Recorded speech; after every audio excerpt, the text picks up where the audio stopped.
Today is National HIV Testing Day, and we here at Black with No Chase are really trying to get the word out. Did you know that Black Americans account for a higher proportion of new HIV diagnoses, those living with HIV, and those who have ever received an AIDS diagnosis compared to other races? In 2016, Blacks accounted for 44% of HIV diagnoses, though they only comprise 12% of the U.S. population. In all communities, lack of awareness of HIV status contributes to the risk. People who do not know they have HIV cannot take advantage of care and treatment. Stigma, fear, discrimination, and homophobia may place many Blacks at higher risk for HIV. There are also socioeconomic factors to consider. So join us today for an in-depth discussion on the ramifications, both mentally and physically, of this debilitating disease, as well as preventative measures and ways that we can help each other.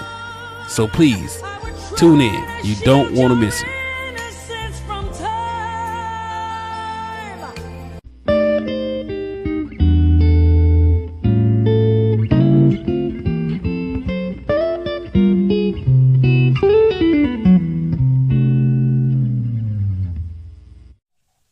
Ladies and gentlemen, thank you for joining us for this very special episode of the Black with No Chaser podcast.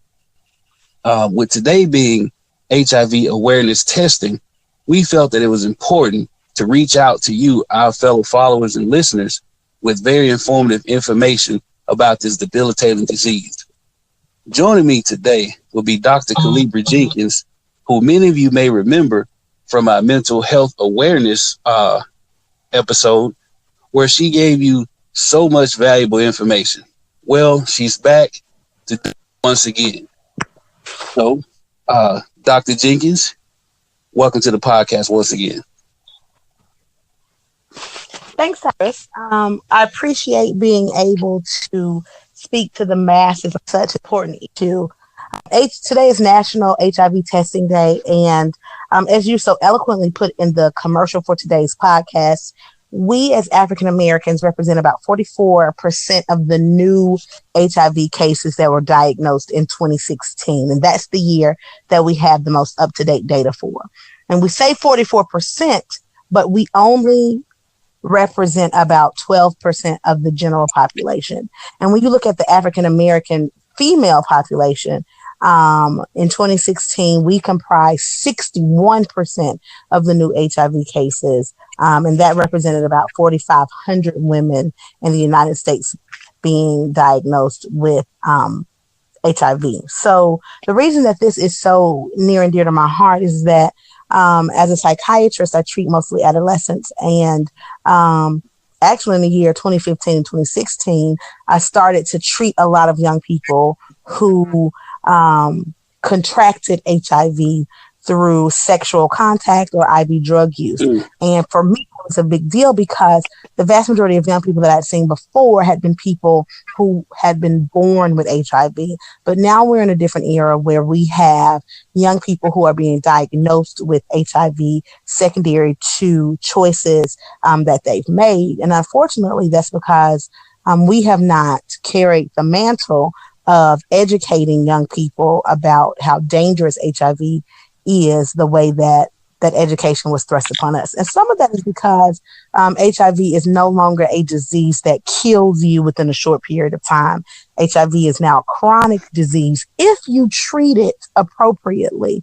So I don't think that we do the community justice when we don't really stand on sex education and community programs that educate our young people about what HIV is, how you contract it, and what you need to do in order to protect yourself. Now, that last line where you said, how you contracted it, what you need to do to protect yourself, made me think to ask you, what do you feel are the major and even minor contributing factors to this epidemic that we're having? I mean, those numbers that you just gave out was just mind blowing.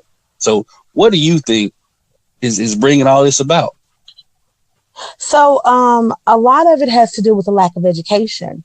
We do not teach sex education in the school systems the way it should be Right. taught.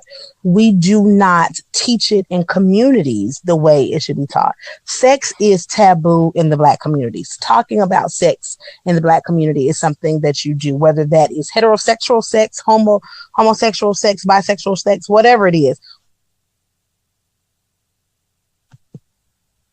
Our eyes and acting as if it's not there is definitely when we are not getting tested and we do not know our status.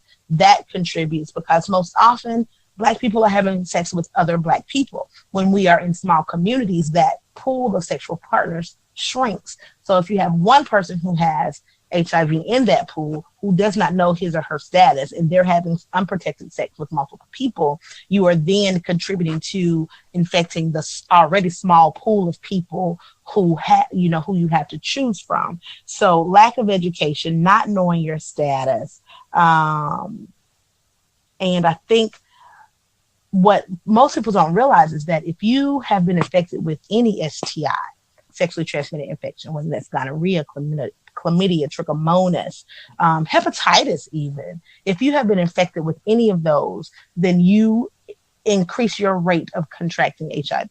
That is because your body physiologically is now more susceptible to being infected by a virus, because you have mucosal changes in your body. So, a lot of people, talking about being burned, and it's, you walk away from that, but you really don't. Your body, even if it's one of those STIs that can be treated and cured, your body still carries the effects of that long after the infection has cleared. So not knowing your status, having a limited pool of sexual partners, having multiple infections of STIs, all of that stuff plays a role. And then when we get to bigger factors like poverty, when you're of a lower socioeconomic status, you don't have access to the education that will help you understand what it is, how to contract it, how to prevent it. You don't, have access to quality health care that enables you to be able to get detected early, link you to the types of treatment that you need, and retain you in those. Another statistic that is very eye-opening is that of the people who are infected, about 80% know. I would say 84% or so know that they have HIV. So that leaves you 16% who do not know. So of that 20% who doesn't know, none of them are getting treatment.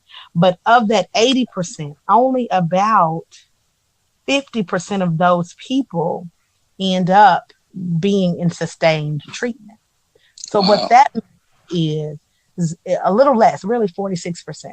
So you have less than half of the people who know they're infected end up in treatment that is appropriate and long lasting, which means that now I have someone who's infected with the virus that started being treated, then the treatment stopped. So what the virus did was it got smart. It mutated. So that drug that was successfully treating it at one time will no longer be effective when that person tries to go back and get treatment again.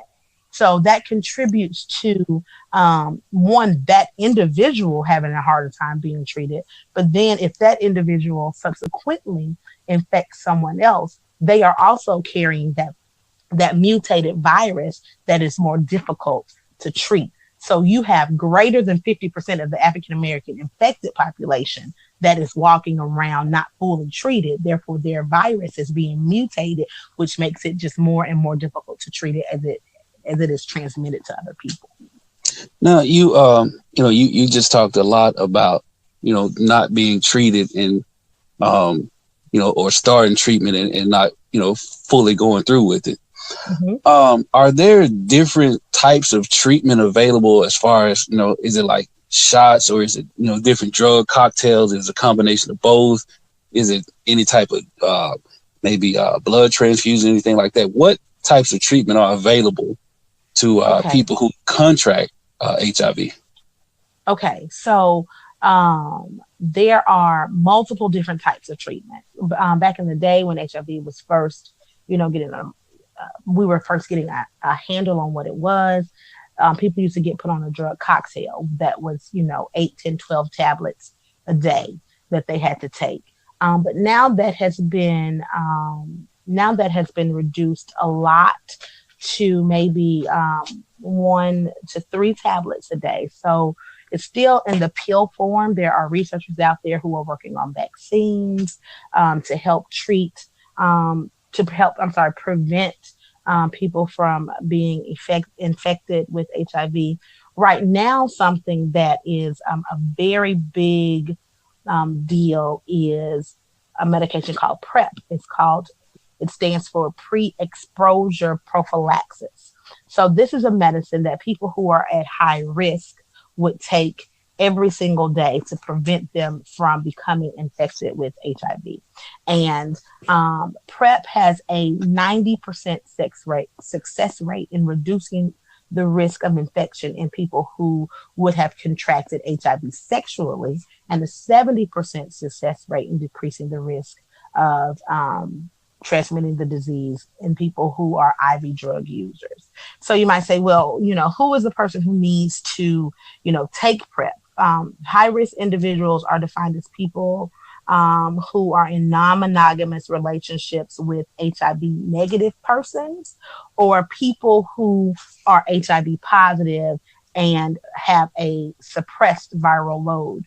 That simply means that they've been taking medications for long enough that if you were to test their blood, you can't necessarily detect any active virus replicating. So that's one segment. Then you have people who have male partners who have had anal sex, or have not used a condom or have an STI.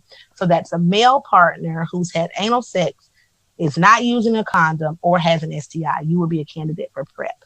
And then the last category is women, heterosexual women who are involved with people and are not using condoms, or they are having sex with people who have unknown sexual histories. So those are the candidates for people who could be taking PrEP, which is a prophylactic medicine. You do not have HIV yet, but you are in a high risk of infecting HIV. So they put you on these medicines to keep you from contracting it. And again, it's a 90% success rate for people who are contracting it through sex, and a 70% success rate for people who are contracting it through IV drug use. So, just like, we talked about in the mental health podcast, we talked about certain stigmas, associated with, mental health in the Black communities. And I'm pretty sure it's a lot of stigma associated with HIV and AIDS within the Black community as well. I remember, growing up, and I know it was wrong then, but so many people really didn't know about it. But, I was growing up being taught that it was a gay man's disease, that the only way you catch it if you had unprotected sex with a man. And we are seeing now, even, a few years back, that's really not true.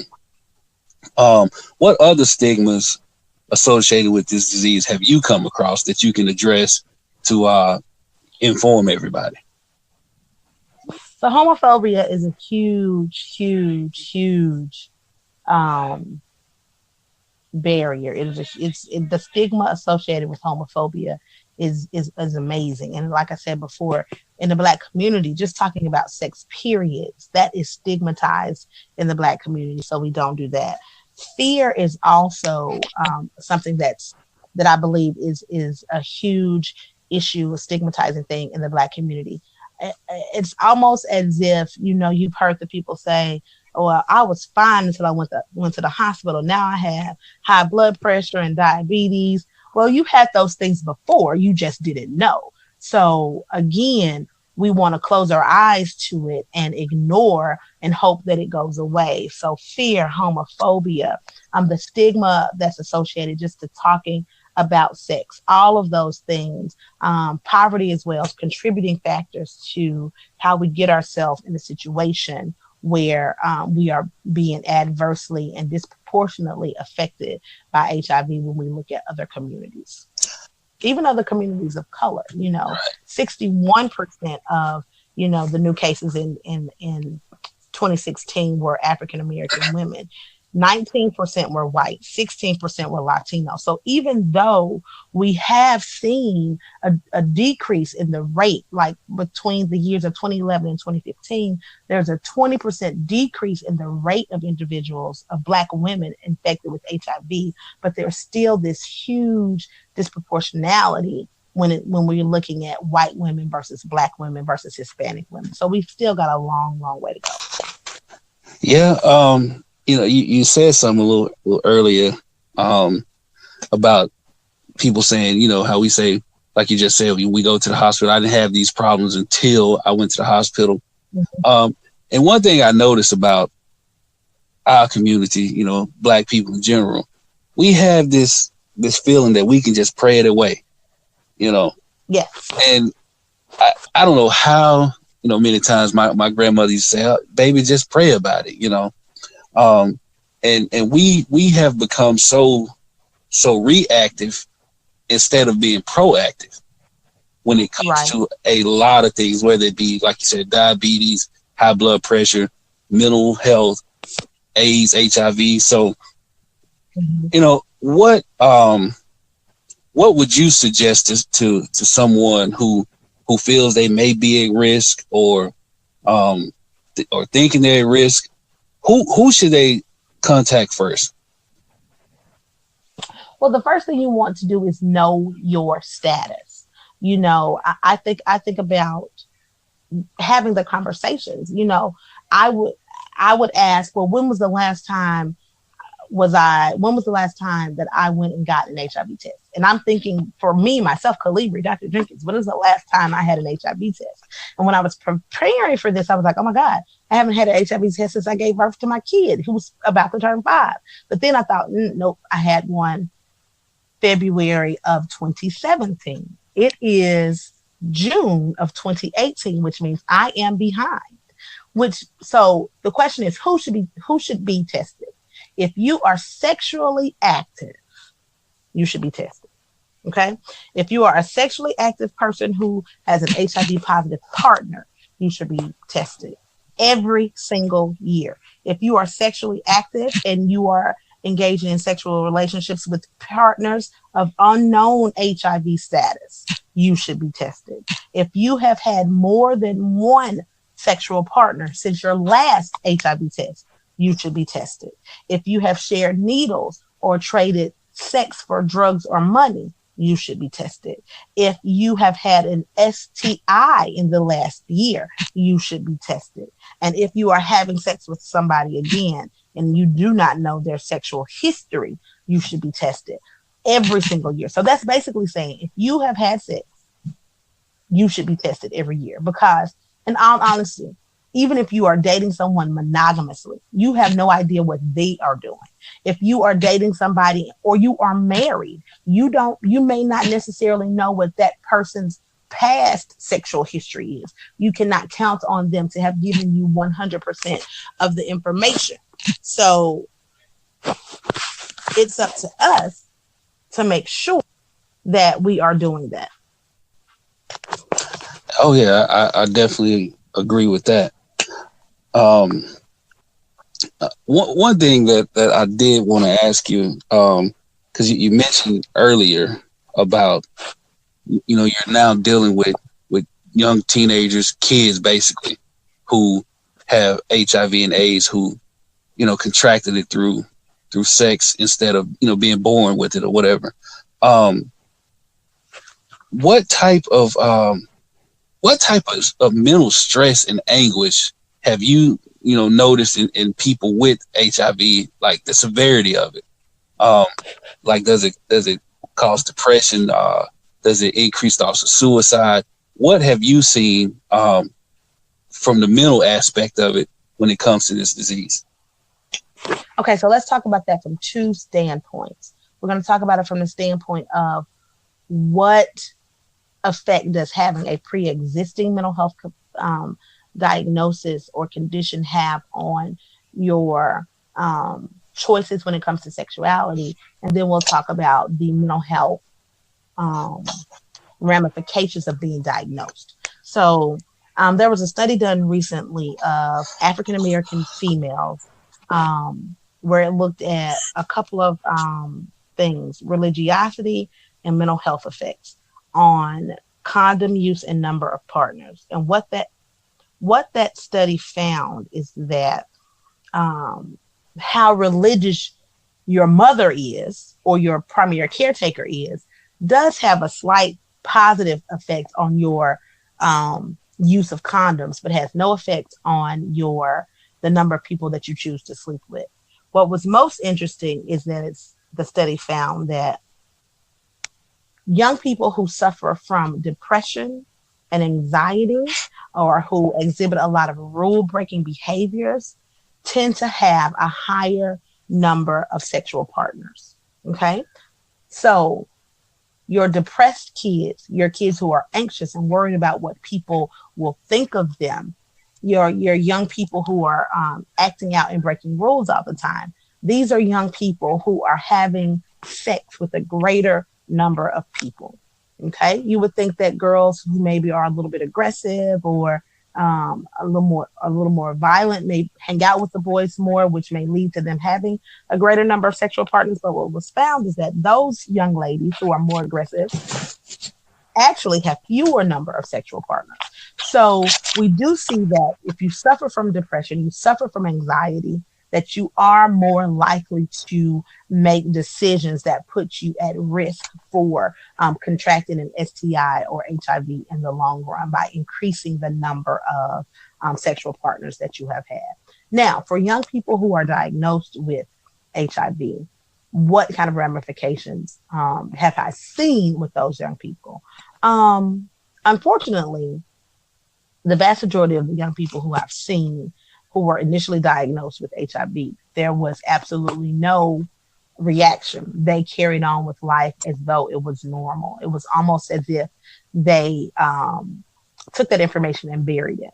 But in the long run, 6 months to a year after those young people have had that diagnosis, I see a lot of anxiety. I see suicidal thoughts. I see depression. I see self-injurious behavior where they're cutting or they are burning themselves with cigarettes. So you do have a lot of adverse effects. And I think that this also comes from the fact, again, we don't talk about sexuality. So if we're not talking about if you're having sex, we're definitely not talking about what to do if you've been diagnosed with a sexually transmitted infection. So those young people are less situation on their own initially, and because they're dealing with it on their own, have negative consequences. Okay. Now, I do have, one last question for you. And it pretty much pertains to like help available. Because sometimes people just need someone to talk to spur them to do, some of the things you suggest, like getting tested or, getting help and treatment. So are there any resources available, hotlines or places that they can go to for that help to spur treatment? So if I were an individual who were looking for treatment or testing, the first place that I would go is either to my primary care physician, because that person is definitely able to provide an HIV test and link you to appropriate treatment options to make sure that you are getting the care that you need.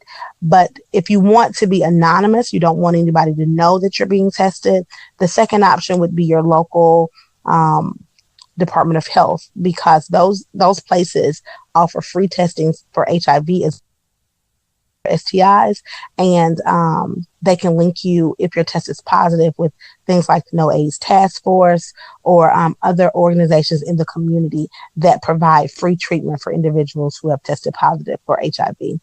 So those are the two places that I would go initially, and then based on your test results, following the guidance of those organizations to get you to the proper care. Ladies and gentlemen, the very informative the very brilliant Dr. Colibri Jenkins. As always, Dr. Jenkins, thank you for stopping by and blessing us with your knowledge, blessing us with your love, blessing us with your overall presence. I just can't thank you enough. For the listeners, I hope that this information that she gave us is well received by you, with the hopes that it helps you or someone that you may know who is struggling right now with HIV, AIDS, or just don't know to go get tested. So I hope that you enjoy this podcast. I hope that it helps you. Please follow us on Facebook at Black with No Chaser. You can also follow us on Twitter at Black No Chaser, as well as Facebook at Black with No Chaser. As always, thank you for the love and support, and we really appreciate it. We'll see you on the next podcast.